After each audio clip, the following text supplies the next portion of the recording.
Baye ikaze kuri channel yacu yitwa Ubuvumbuzi Official. Irwamagana umugore yamubeshye ko yishakiye undi mugabo ahita yiyahura arapfa. Hanyuma kandi turaza kukubwira ko abantu batatu batawe muri yombi bakekwaho kwica umugabo bamukase ijosi.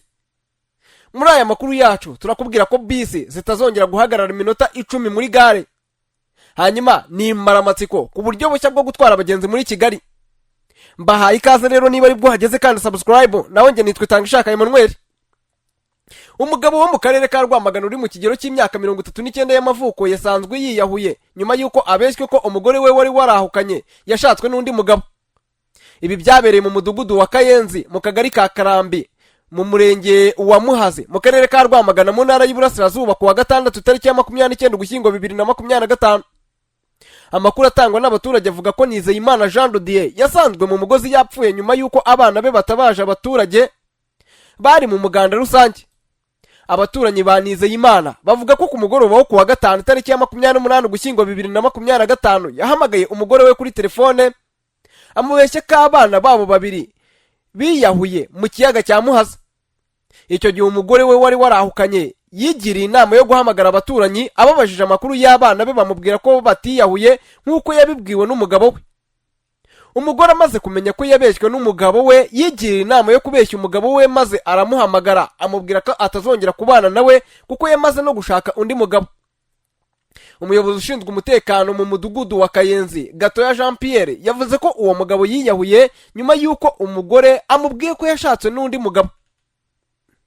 Mu magambo yaravuga ngo urupfu twarumenye turi mu muganda rusange nk'abayobozi twahise tugenda tugezeyo dusanga byarangiye yiyahuye. Twahise twitabaza izindi nzego. Yari amaze iminsi afitanye amakimbirane n'umugore we wari umaze amezi 2 yarahukanye.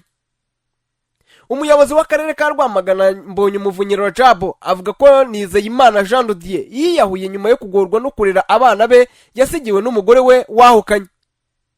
Mu magambo yaravuga ngo Nizeyimana yiyahuye kubera ko yabonaga bimugoye kwita ku bana be babiri umugore yari yaramusigiye yahukanye.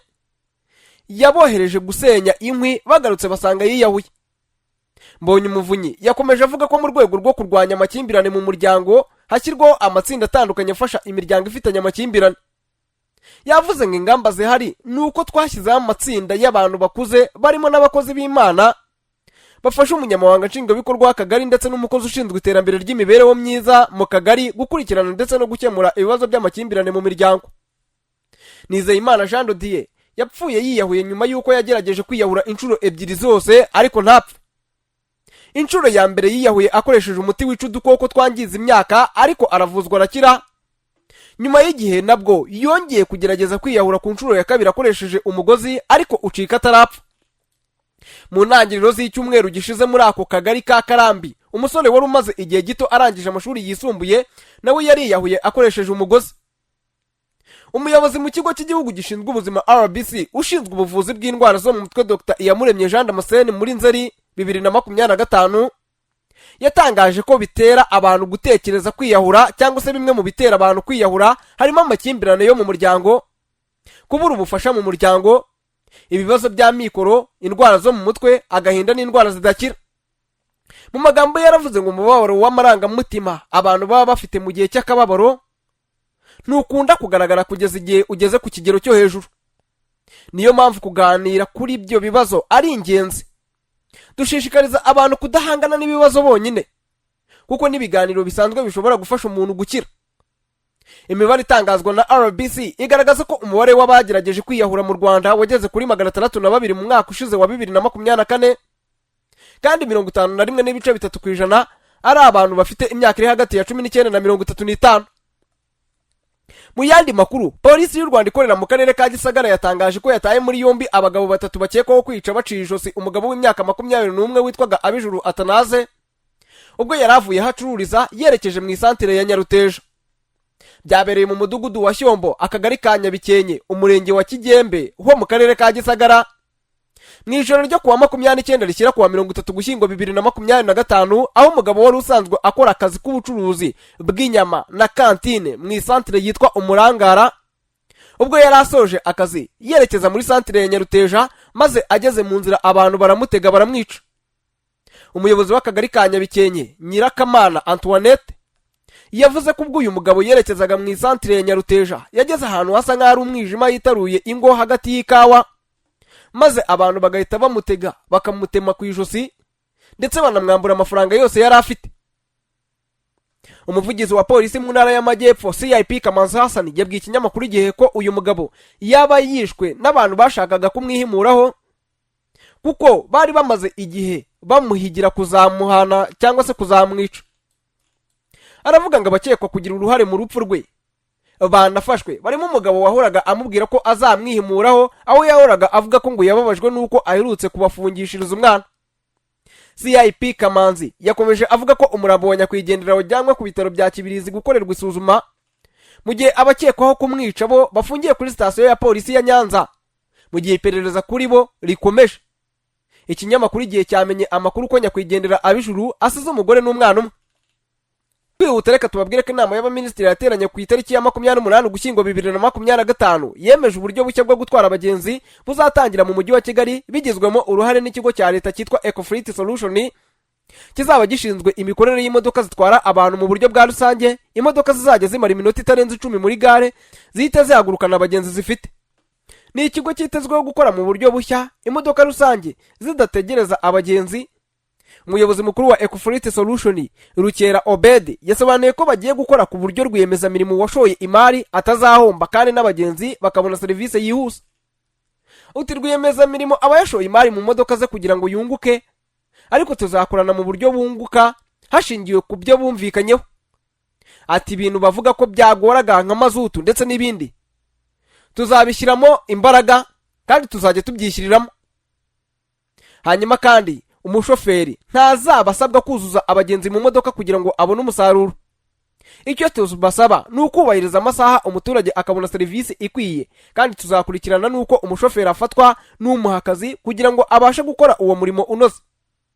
Kuri ubu mu mihanda y'i Kigali hari gushyirwa ibirango by'aho bisi zitwara abagenzi zizajya zica zisanzuye, ndetse ibikorwa bya Ecofleet bikazatangira mu Kuboza 2025. Icyo kigo kizatangirana na bisi zacyo 190 zikoresha amashanyarazi, mu gihe izindi 110 kizazikodesha muri sosiyete zisanzwe zitwara abagenzi, kandi ubwo buryo nibumara kumenyerwa mu mujyi wa Kigali buzanakomereza no mu mijyi yo mu ntara.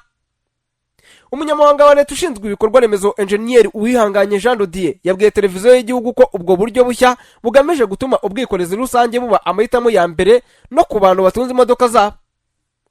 Aravuga ati ubu buryo bushya bwo gutwara abantu muri bisi mu mijyi bugamije kuba ubw'abantu bose bahitamo kandi bwizewe. Bisi zizajya zigira ingengabihe zubahiriza kandi zidatinda, kuko ntizemerewe kurenza iminota 10 muri za gare ndetse n'iminota 3 ku byapa byo mu nzira. Mu mihanda kandi hari kongerwamo amatara azajya afasha guha inzira bisi kugira ngo zigere aho zijya byihuse. Zizajya kandi zihabwa inzira mbere y'izindi modoka ku buryo twifuza ko ngo kuzigendamo ari byo abantu bahitamo kurusha gukoresha imodoka zabo cyangwa se ubundi buryo bwo gutwara abantu. Engineer Uwihanganye yasobanuye ko ibyo byose bizagenzurwa na Ecofleet binyuze mu masezerano izagirana n'abikorera, ku buryo bazishyurwa ari uko bageze ku byo bemeranyijwe, kandi ko ibiciro by'ingendo muri Kigali bitazahinduka. Ahangaha yakomeje avuga ngo uwikorera azahabwa amasezerano na Ecofleet kandi azajya yishyurwa ari uko yayubahirije. Ibyo kunguka no guhomba ntibimureba. Ikimureba ni ukutarenza ya minota, kugira bisi isa neza, kugira abashoferi babwira neza abagenzi ndetse n'ibindi. Bivuze ko ubyubahiriza azajya ahabwa amafaranga, utabyubahiriza azajya akatwa. Biteganywa ko nyiri imodoka azajya arebana na serivisi atanga, naho ikiguzi cya lisansi ndetse n'ibindi byatumaga yumva arahomba bikitabwaho na Ecofleet Solution. Uwihanganye yakomeje avuga ko bizatuma uwikorera atongera gutekereza ku nguzanyo yafashe agura imodoka, aho amafaranga azava ni mu gutwara abantu neza. Icy'ingenzi kuri leta ni uko serivisi ku muturage iba nziza, ataye ngayo akaba ariyo masezerano azagirana n'abikorera. U Rwanda ruteganya ko mu mpera za 2026 imodoka zose zitwara abagenzi mu buryo bwa rusange zizaba zikoresha amashanyarazi hagamijwe kurengera ibidukikije. Minisitiri w'ibidukikije Dr Arakwiye Bernadette yavuze ko ubwo buryo bushya bufasha leta kugabanya ubwinshi bw'ibinyabiziga mu muhanda, bitume umwuka abantu bahumeka ukomeza kuba mwiza. Iyi gahunda nkizatangira ku itariki ya 2 Ukuboza 2025, kandi bisabwa mu gutegura aho izatangirira byose biri kugerangira. ubwo buryo bushya buzatangirira mu cyerekezo downtown Sonatube Remera, hakurikiraho ibindi byerekezo bigiye gushyirwamo uburyo bufasha bisi gutambuka mbere, ari byo Sonatube, Gahanga, Nyabugogo, Gishushu ndetse n'ahandi.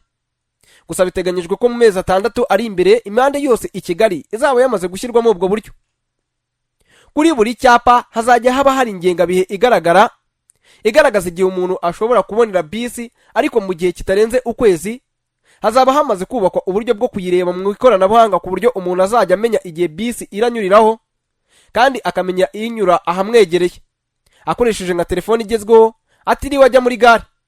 Ubu buryo bushya kandi bwitezweho gukemura ikibazo cy'imodoka zatwaraga abagenzi barenze umubare wagenwe. Niba ari bwo ugeze kuri icano kandi subscribe kugira ngo andi makuru n'ibindi biganiro bizajye bikugeraho 5 kuri 5. Ndagushimiye, mwifurije ibihe byiza.